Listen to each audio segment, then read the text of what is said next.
Blinken warns war-torn Ethiopia is on the path to destruction, calls on Abiy to step up to end conflict. Blinken urged Ethiopian Prime Minister Abiy Ahmed to bring the warring sides together and work to end the violence, adding, "That's his responsibility as the leader of the country.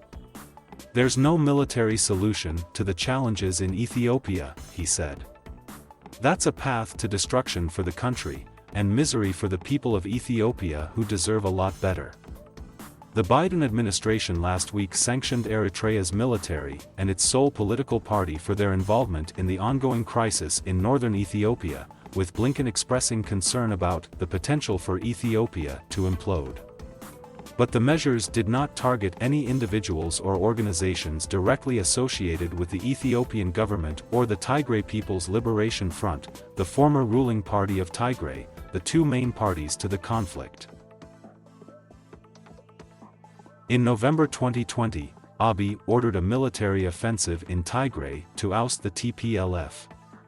The fighting has left thousands dead, displaced more than 2 million people, and given rise to a wave of atrocities that bear the hallmarks of genocide. A joint report released by the Office of UN Commissioner for Human Rights and the Ethiopian Human Rights Commission earlier this month found that all parties involved in the conflict had committed violations of international human rights, humanitarian and refugee law, some of which may amount to war crimes and crimes against humanity.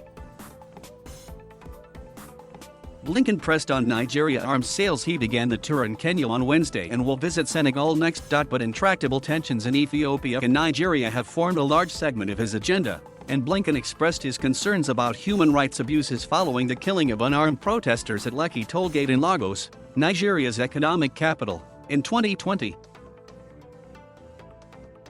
A much-delayed and anticipated report from a Nigerian judicial panel of inquiry concluded on Monday that the shooting was a massacre at the hands of the military that the government attempted to cover up. Blinken called for action once the panel's report has been officially released.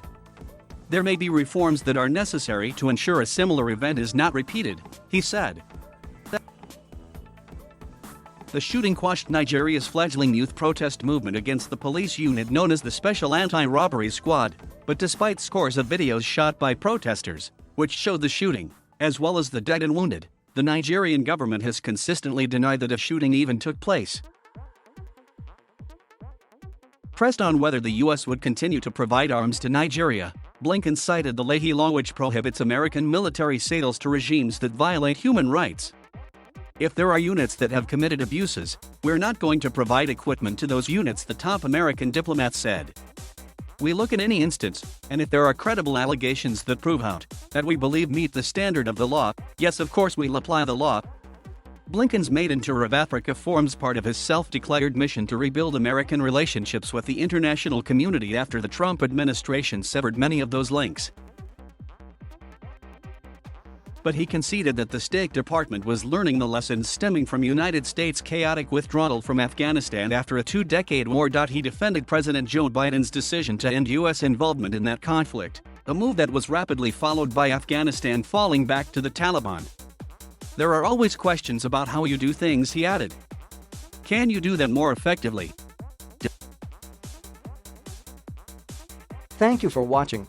Please subscribe.